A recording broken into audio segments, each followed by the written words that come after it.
So what's the president's plan once this bill goes down?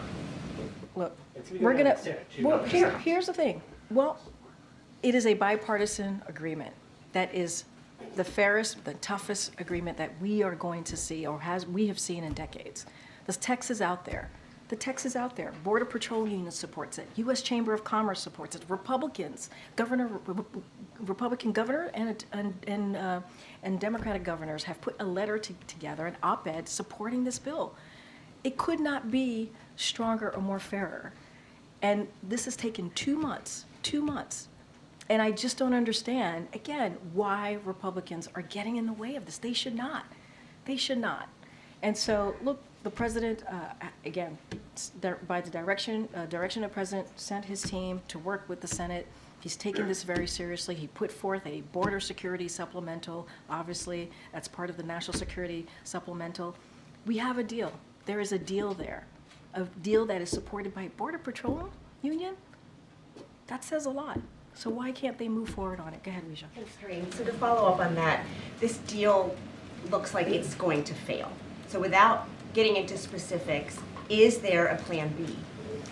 I'm not going to get into, again, like you just said, get into specifics of a plan B. There is a border that exists right now in front of congressional members, in front of senators, and in front of House members. Right there, a bipartisan agreement that has been endorsed by the Border Patrol Union, the U.S. Chamber of Commerce. It has been worked on for 2 months.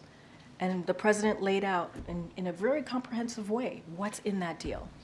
You know, Speaker Johnson has said just the last 3 months before we headed into 2024 how important it was to get a bipartisan deal. We've heard from Senator Tillis, you don't normally make this country less safer for political points. This is coming from one of their colleagues, Senator Cornyn. It makes no sense to me for us to do nothing when we might be able to make things better and stem the flow of humanity across the border for the next year. This is what Republicans have been saying. So, you know, it is up to them to answer this question.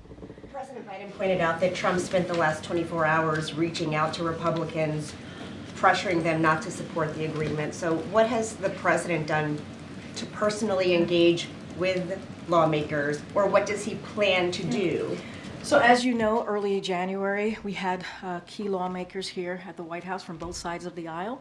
It was obviously a meeting on Ukraine and the importance of moving Ukraine funding to make sure that the brave people of Ukraine were able to continue to fight against Putin's aggression. And he had that conversation. Some of that, obviously, some of the folks there were from the National Security Council team and other parts of his international security team as well. So look, or the national community.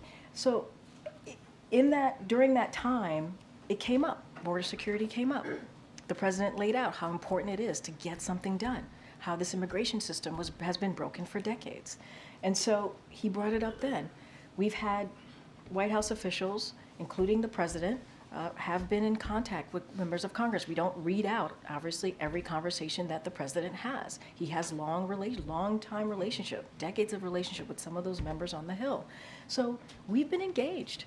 We have been engaged. When the president directs his team to go up to Congress and to really work through this negotiation process with both Republican and Democrats, that is the president acting, the president taking this very seriously.